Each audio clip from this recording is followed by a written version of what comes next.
Halo,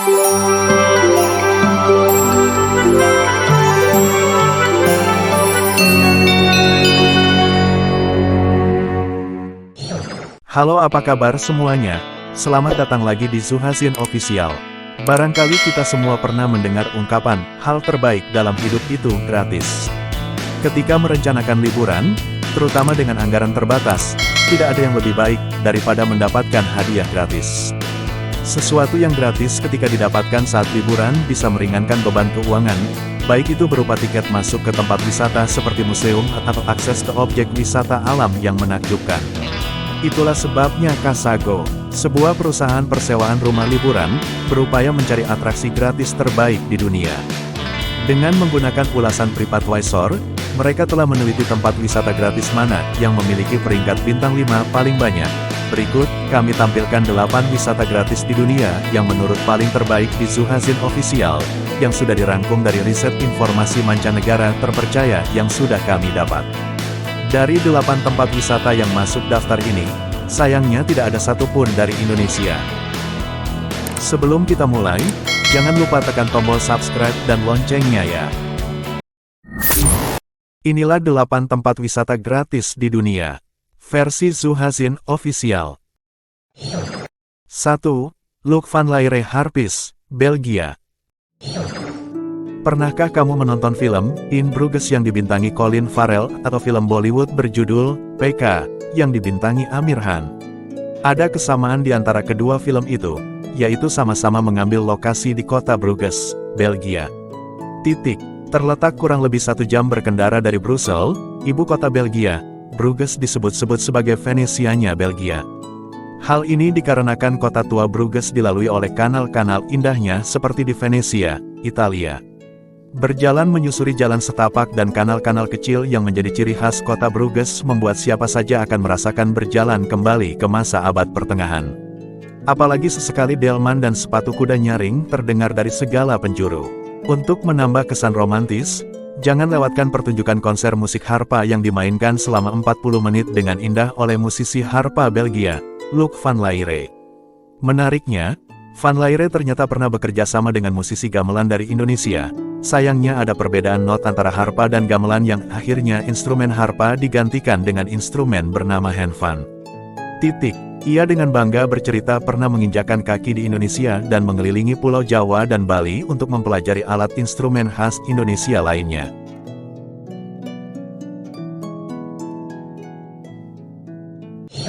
2. Museum Nasional Angkatan Udara Amerika Serikat. Museum Nasional Angkatan Udara AS, yang terletak di Pangkalan Angkatan Udara Wright-Patterson dekat Dayton, Ohio, adalah museum penerbangan militer terbesar di dunia. Dengan tiket masuk dan parkir gratis, museum resmi Angkatan Udara Amerika Serikat yang terletak di Pangkalan Angkatan Udara Wright-Patterson, 6 mil, 9,7 km, timur laut Dayton, Ohio. Dayton, Ohio.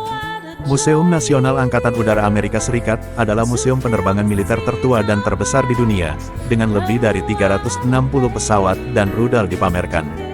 Museum ini menarik sekitar 1 juta pengunjung setiap tahunnya, menjadikannya salah satu tempat wisata yang paling sering dikunjungi di Ohio. 3. Air Terjun Horseshoe, Kanada. Berikutnya negara memiliki tempat wisata gratis, yaitu Kanada, di mana air terjun Niagara, lebih khusus lagi, adalah nama dari 3 air terjun Horseshoe, air terjun Amerika, dan air terjun Bridal Veil. Air terjun Niagara di sisi Kanada yang terletak di antara Pulau Kambing dan Table Rock dikenal sebagai air terjun Horseshoe. Dengan debit aliran tertinggi dan keindahannya, Horseshoe Niagara Falls menjadi tempat liburan jutaan orang setiap tahunnya. Studi dan tenaga hidrolik menunjukkan bahwa ribuan tahun yang lalu, air terjun tersebut berada 11 km di hilir dari lokasinya saat ini. Erosi adalah masalah utama yang terkait dengan air terjun Kanada. Dan laju erosi rata-rata di air terjun Niagara meningkat hingga 1 meter per tahun hingga awal tahun 1950-an. Setelah itu pengalihan air menjadi lebih merata sehingga mengurangi erosi di air terjun Niagara. Air terjun Horseshoe Kanada juga merupakan sumber sejarah air terjun Niagara. Kenali fakta tentang air terjun Niagara. Ada lebih dari 500 air terjun di dunia yang lebih tinggi dari air terjun Niagara. Namun air terjun Niagara adalah air terjun terbesar di dunia dengan volume air yang disedot rata-rata 750.000 galon setiap detik. 4. Museum Infanteri Nasional dan Pusat Prajurit, Amerika Serikat. Berikutnya tempat wisata gratis di negara Amerika Serikat terletak di Columbus. Pameran imersif gratis di National Infantry Museum dan Soldier Center di Columbus membawa pengunjung melewati 240 tahun sejarah Amerika Serikat melalui kacamata apa artinya menjadi tentara Amerika Serikat. Ini adalah salah satu museum militer terbaik di dunia dan salah satu atraksi dengan rating tertinggi di Columbus. Dengan banyak atraksi yang ditampilkan di museum ini secara gratis, membuat wisatawan lokal dan asing tertarik mengunjungi atau mendatangin lokasi tersebut setiap tahunnya. 5. Danau Bacalar, Meksiko.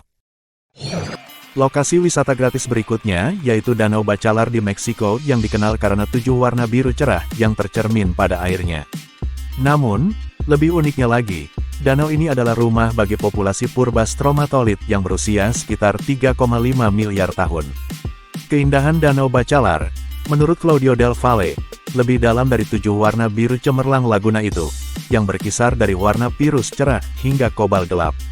Sebenarnya, pemandu wisata setempat itu mengatakan, keindahan itu terletak hingga 100 meter lebih dalam, ke dasar batu kapur danau tersebut, yang merupakan rumah bagi kehidupan tertua di planet ini.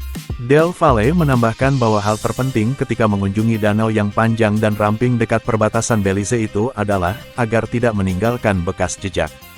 Bacalar adalah rumah bagi terumbu mikrobialit air tawar terbesar di dunia, yaitu struktur seperti batu yang dibuat oleh ribuan mikroba yang mengendapkan mineral karbonat. Mikrobialit Bacalar memiliki rentang usia antara 1 dekade hingga lebih dari 9.000 tahun, katanya. Tetapi fosil hidup rekan mikrobialit, yakni stromatolith, yang berasal dari sekitar 3,5 miliar tahun, menjadikan populasi itu di Bacalar sebagai bukti tertua kehidupan di bumi. Stromatolith itu menyerupai kembang kol, struktur besar berwarna krem yang tumbuh ke atas dari dasar batu kapur Laguna di danau tersebut. Mikroba yang membentuk stromatolith mengambil karbon dari CO2 di udara dan memasukkannya ke dalam karbonat dasar danau untuk disimpan. Mirip fungsi pohon, stromatolith secara aktif memperbaiki lingkungan kita. Tapi masalah yang dihadapi stromatolith ada 2, kata Falcon. Danau ini dialiri oleh sungai bawah tanah sepanjang 450 km yang merupakan bagian dari sistem gua dan terowongan air terbesar di dunia di sepanjang semenanjung Yucatan. 6. Kuil Mas, India. India itu adalah tujuan yang luar biasa. Ini bukan untuk semua orang, meskipun banyak yang mengatakan bahwa perjalanan ke India mengubah hidup mereka. Benarkah di luar spiritualitas negara? Kenyataannya negara ini memiliki banyak tempat yang indah, pemandangan alam, tetapi juga bangunan. Ini adalah kasus kuil emas di India. Ada banyak konstruksi emas di dunia, yang emas sangat populer, tetapi kuil emas Oh Harmandir Sahib itu unik. Apakah Anda berencana pergi ke India? Maka artikel ini untuk Anda. Terletak di kota Amritsar, di bagian utara negara itu, tempat tinggal sedikit lebih dari 1 juta orang. Berbatasan dengan Pakistan, jaraknya hampir 32 km dari Lahore, kota milik negara lain ini. Candi ini adalah poros budaya dan spiritual dari Sikh. Itu Sikhisme, perlu diingat, itu adalah salah satu agama India yang didirikan antara abad ke-15 dan ke-16 oleh tangan Guru Nanak. Pada saat itu konflik antara Islam dan Hindu merajalela dan saat ini, jika kita berbicara tentang jumlah pemeluk agama, Sikhisme menempati urutan ke-9 di antara agama-agama paling populer. Sikh mereka percaya pada satu Tuhan dan 10 kebenaran yang dikumpulkan dalam sebuah kitab suci, itu Sajib Hibah Guru. Kebenaran ini termasuk mengingat Tuhan setiap saat, menghargai dan menghormati cita-cita seperti kasih sayang, kebenaran, atau kerendahan hati, menjalani hidup yang produktif, dan selalu menerima kehendak Tuhan, antara lain. 19 juta umat tinggal di India dan pada awal abad ke-XNUMX sebagai seorang Sikh. Manmohan Singh berhasil terpilih sebagai Perdana Menteri negara itu, politikus non-Hindu kedua yang memegang jabatan. Tidak ada hal buruk, kuil-kuil dalam agama ini dinamai menurut nama Gurwara dan yang utama adalah yang memanggil kita hari ini, kuil emas kota Amritsar. Apa sejarahnya? Semuanya kembali ke tahun ini 1577, ketika Guru Ramdas menggali parit di tempat ini. Akhirnya danau buatan yang mengelilinginya saat ini dan yang menerima nama Amritsar.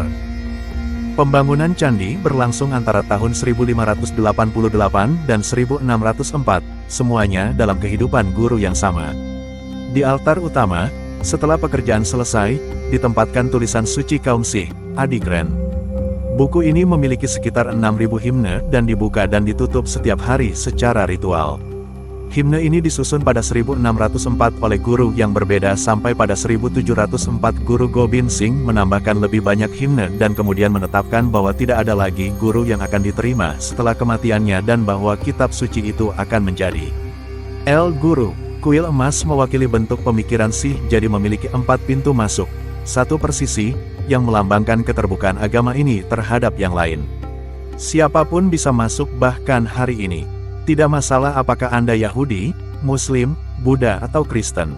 Tidak masalah apakah Anda berkulit hitam, putih, kuning, pria atau wanita. Anda hanya perlu bersikap sederhana dan hormat.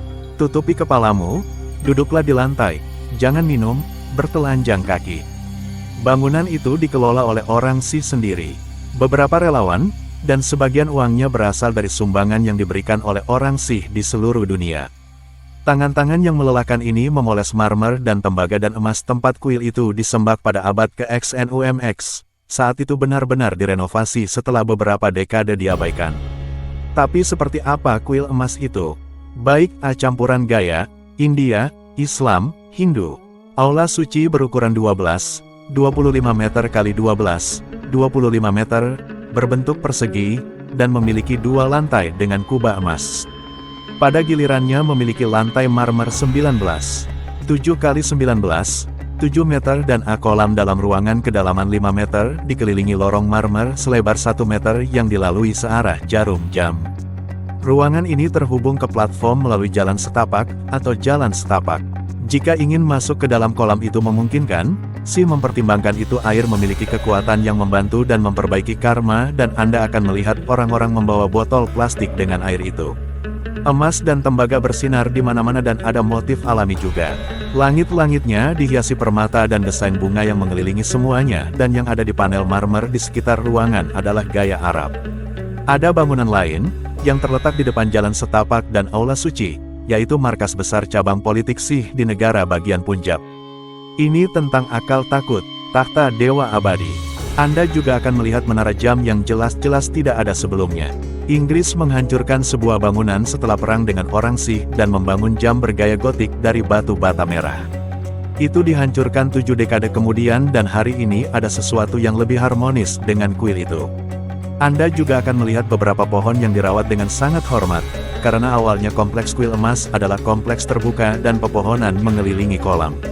Satu di sebelah jam dan diyakini bahwa pembangun kuil duduk di sini untuk melihat kemajuan pekerjaan. Dan terakhir, jika Anda ingin tahu lebih banyak tentang Sikhisme, Anda dapat mengunjungi Museum Sikh yang berada di pintu masuk utara candi. Ada lukisan para martir dan guru, cerita tentang bagaimana mereka dianiaya melalui sejarah, benda-benda bersejarah, dan banyak lagi. Sektor bawah tanah baru juga telah dianeksasi, di dekat jam tetapi di luar halaman kuil. Jika Anda berencana untuk bepergian ke India dan ingin mengetahui kuil emas, Anda akan dapat menyaksikannya berbagai ritual harian makanan gratis 24 jam sehari. 7. Cerro Fitzroy, Argentina. Terletak di jantung Patagonia, El Chaltén adalah surga bagi para pendaki dan pendaki yang datang dari seluruh dunia karena akses gratis dan pemandangannya yang menakjubkan. Inilah kisah kami mendaki selama 2 hari di tengah warna-warni musim gugur menuju Gunung Fitzroy dan Cerro Torres, 2 puncak legendaris dan ikonik di Patagonia. LCHALTEN, surganya pendaki dan pendaki. El Chaltén berarti gunung berasap dalam bahasa Tehuelche, mengacu pada puncak Gunung Fitzroy yang bergerigi yang terlihat dari kota dan hampir selalu tertutup awan. Dan puncak sekitarnya, Doug Tompkins dan Ivan Chouinard, pendiri The North Face dan Patagonia adalah orang pertama yang mencapai puncak, yang terkenal sebagai salah satu pendakian paling menantang di dunia dengan ketinggian 3.359 meter. Gunung Fitzroy.